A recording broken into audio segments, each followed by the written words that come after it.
할렐루야. 말씀 공부하는 시간입니다. 2022년 1월 17일 월요일 출애굽기 4장에서 6장 말씀 중에 하나님 말씀을 공부하도록 하겠습니다.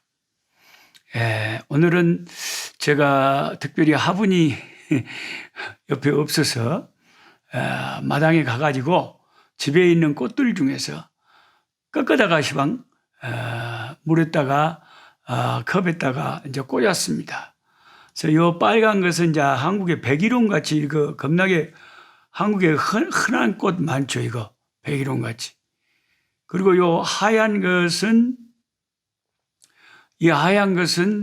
저도 이 꽃 이름을 잘 모르겠어요. 하여튼 겁나게 나무가 큰데 나무가 이렇게 하얀 꽃들을 피우고 있습니다. 향기는 없어요. 근데 아주 꽃이 예뻐요. 근데 뭔 꽃나무인지는 잘 모르겠어요. 그 다음에 요 앞에 있는 야는 우리가 잘 아는 치자꽃입니다. 영어로는 가드니아라고 하는데 이 외국인들도 이 가드니아를 치자꽃을 참 좋아합니다. 왜냐하면 꽃도 이쁠 뿐만 아니라 치자 향기가 참 은은하고 좋기 때문에 치자나무를 많이 사람들이 좋아하는 것 같아요. 한국 사람이나 외국 사람이나 좋은 것은 다 알아봐요. 그래서 오늘은 치자꽃 향기를 맡으면서 백일홍 계통의 이 꽃들과 또 하얀 무슨 이름 모를 꽃들과 함께 치자꽃과 함께 하나님 말씀을 공부하도록 하겠습니다. 작년에도 말씀드렸습니다마는 또 출애굽기 4장에서 6장까지 오니까 제가 또 동일한 말씀을 나누게 됩니다.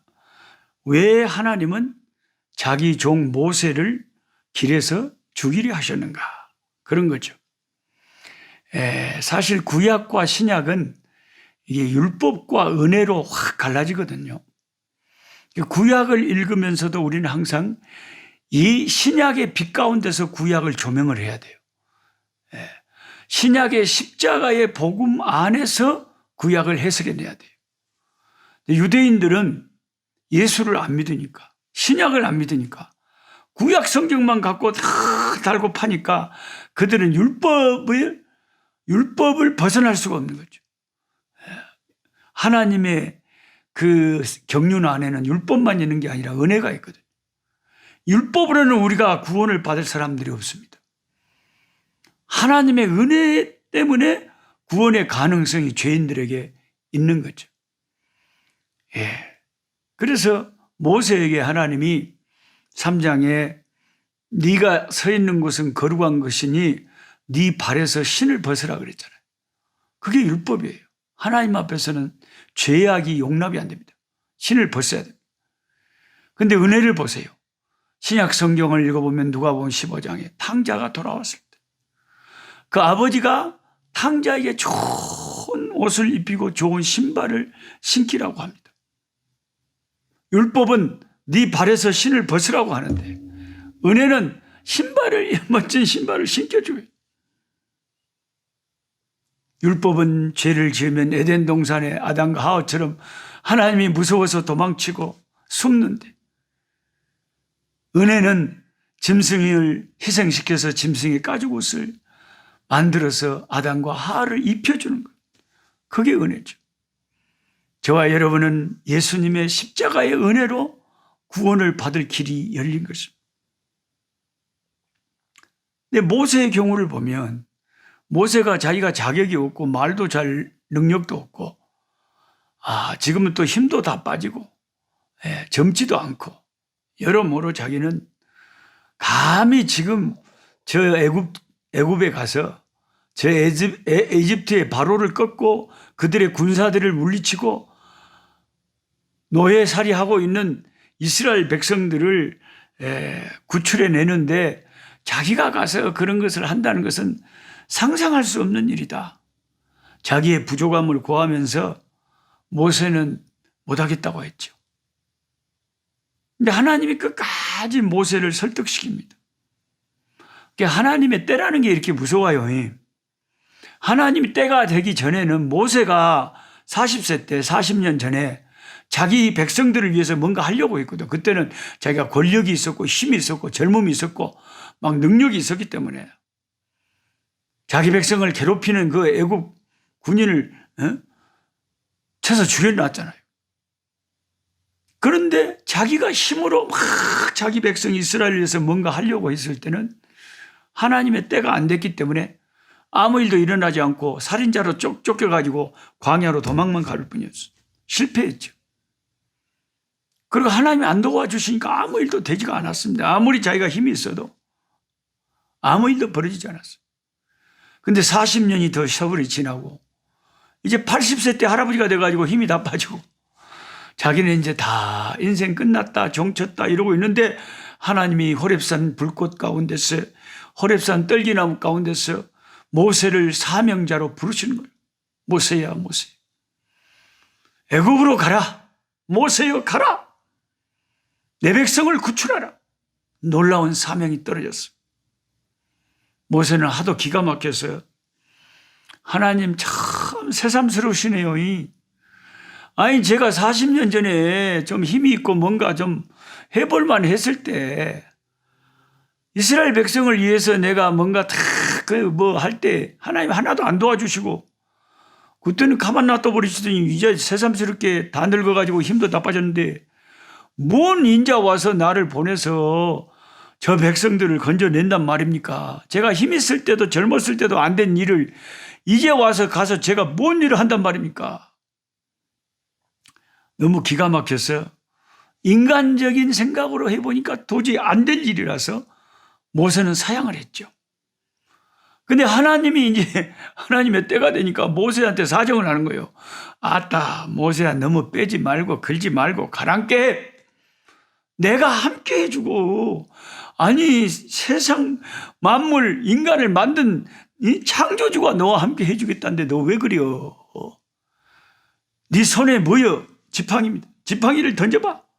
던졌더니 뱀이 되고 뱀을 다시 줘봐. 또 지팡이가 되고 별의별 상황으로 능력을 하나님의 능력을 보여주면서 이 능력의 지팡이 가지고 가면 내가 바로도 이기게 해주고 애굽에서 노예 생활하는 네 백성을 건질 수 있도록 내가 해줄 테니까 나를 믿고 가라. 이렇게 설득해가지고 모세가 어쩔 수 없이 설득당해가지고 알겠습니다. 뭐 하여튼 하나님 책임지셔야 됩니다. 난 모른다. 하나님이 하셔야 됩니다. 하고는 하나님만 전적으로 믿고 이제 애굽에 참 자기 백성을 구출하러 간 거죠. 모세는 떠났네 애굽 땅 그는 바로에게 하늘 보좌에 앉은 주님이 그의 백성 자유케 한다 말했네. 산이 비록 험하여도 너 용기 잃지 마라. 그날에 너희 주가 너희를 그의 품에 편히 쉬게 하여 주리라. 모세는 떠났어요. 사명의 길을 갑니다.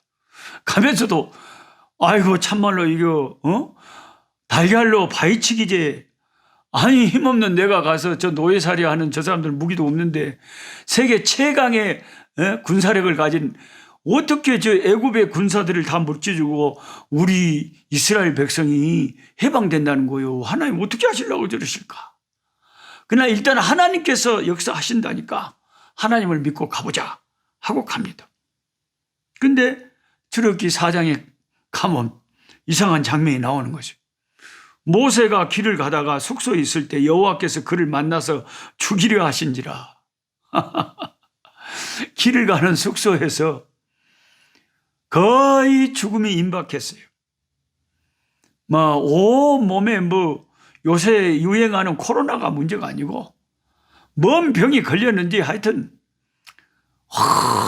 몸에 식은땀이 쫙쫙쫙 나면서 죽어가는데 혈압이 떨어지고 호흡이 가파오고 이제 에너지가 다 떨어져서 죽음이 가까운 거예요.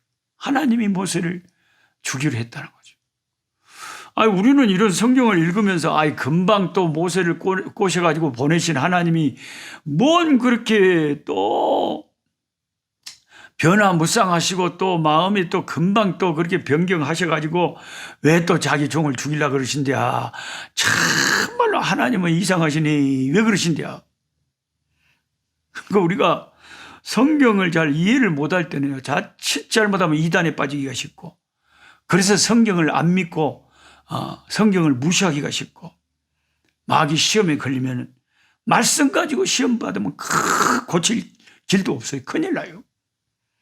그래서 때로 우리가 해석하기 어려운 말씀을 만나거든 함부로 해석하지 말고, 그것 때문에 시험 들지도 말고 가만히 묻어 놔두세요. 그리고 이해가 되는 말씀만 붙잡고 살아도 넉넉해요. 당혹스러운 마음을 가다듬고 잠시 그 성경 문맥의 앞뒤를 살펴보면 그 이유가 할례에 있었다는 것을 합니다. 창세기 17장을 보면 하나님은 아브라함과 할례의 언약을 맺으시면서 할례를 받지 아니한 남자는 이스라엘 백성 중에서 끊어지리라 그랬어요. 그러니까 모세가 도망자의 신세로 미디안 광야에 숨어들었을 때 미디안 제사장 이드로의 딸 십보라를 만나 결혼했고 첫 아들 게르솜을 얻었습니다. 유대인인 모세는 당연히 아들에게 생후 8일 만에 할례를 행했을 겁니다. 근데 이런 게 자세히 안 적혀 있기 때문에 성경 학자들에 따라서 의견이 다른데요. 어떤 학자는 첫째 아들 게르솜이 할례를 안 받았다. 어떤 학자는 둘째 아들을 미처 지금 할례를 안 준 상태였을 것이다. 이렇게 생각을 합니다. 일단 출애굽기 4장 25절에 갑자기 애굽으로 가는 길에 모세가 죽을 지경이 되어 죽기 직전입니다. 근데 그 부인 십보라가 참 지혜 있는 여인이에요. 십보라가 딱 느끼기에 우리 남편이 이렇게 죽어가는 이유는 할례 때문이구나. 이걸 깨달은 거예요. 그래가지고 그것을 깨닫고는 깨닫는 게 복이라니까요. 성경을 읽다가도 깨닫는 게 복이죠. 할례를 행해가지고 그 아들 할례 행하지 않는 아들의 할례를 그 엄마가 그 자리에서 그냥 돌을 날카롭게 해서 그 아들의 그 성기의 표피를 베서 할례를 행했단 말이에요. 그리고 그 피 묻은 그 아들의 할례 행한 그 피 묻은 그 표피를 모세에게 탁 모세의 발에 닿게 하는 순간 모세가 기적적으로 열이 확 내리고 숨을 후 쉬면서 생명이 삶이 건강이 돌아온 거예요. 그 죽음의 질병이 갑자기 떠나버린 거예요. 그러니까 그게 할례 원인이 있어요. 자식을 할례를 안 주고 지금 사명의 길을 가니까 이스라엘 백성들은 다 할례 받은 백성들인데 지도자가 돼가지고 자기 자식을 아들을 할례를 안 줬으면 지도자의 자격이 없는 거죠. 하나님께서 이제 모세를 이스라엘 백성들에게 지도자로 세우기 위한 과정으로 그 할례를 행하지 않고 사명의 길을 가니까 그 할례를 행하게 하시려고 하나님이 이렇게 모세에게 생명의 위기를 가져오게 한 거죠.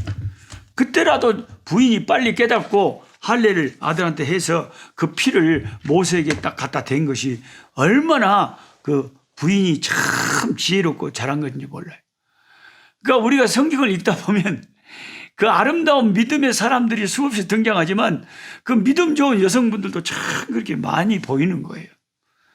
그 순간에는 모세보다 그 부인이 더 지혜가 있고 재치가 있고 센스가 있고 하나님이 무엇을 원하시는가를 바로 파악을 해버린 거예요. 모세가 부인한테 시킨 게 아니잖아요. 그 부인 십보라가 스스로 알아서 자기 아들을 할례를 행해서 남편의 발에 던지니까 남편이 나왔다. 그래서 그 남편을 피난편이라고 했다. 하나님은 언약을 굉장히 중시하는 하나님이세요. 그리고 하나님은 약속을 하시면 다 단 한 번도 하나님이 자신이 한 약속을 어긴 적이 없으십니다. 하나님은 사람이 아니기 때문에 시건치 않으시고 또 한 번 하신 말씀을 반드시 지키시는 하나님입니다. 우리 같은 인간들이야 약속을 해놓고도 못 지킬 때가 많고, 마음이 변해서 안 지킬 때도 있지만 마음은 안 변했는데 환경이 능력이 안 돼가지고 약속을 못 지킬 때도 많은 게 우리 인생이에요. 우리 인생인데 하나님은 능력이 없어서 약속을 못 지키지도 않으시고 마음이 변하셔서 약속을 안 지킨다. 항상 그 언약을 이루시는. 그래서 성경은 두 하나님의 언약으로 이루어진 구약과 신약, 옛날 언약과 새 언약. 옛날 언약은 율법 아래서 하나님이 자기 백성을 인도하셨고, 새 언약은 예수님의 십자가 아래서, 예수 이름 아래서 그 백성들을 구원하시는 약속을 하시고 그 구원의 약속을 지키시는 하나님입니다. 우리는 언약을 이루시는 하나님을 믿기 때문에 우리가 구원의 확신을 갖는 거예요. 하나님이 십자가에 예수님을 달려 죽게 하시고 누구든지 그 십자가를 바라보는 자, 누구든지 그 십자가를 의지하는 자는 구원하신다고 새롭게 언약, 신약에 약속하셨기 때문에 하나님은 그 약속을 지키시는 분이기 때문에 우리의 구원이 보장되어 있는 것이죠. 우리 인간은 믿을 수가 없어요. 인간은 믿을 수가 없습니다. 조삼모계입니다. 아침과 저녁이 다릅니다.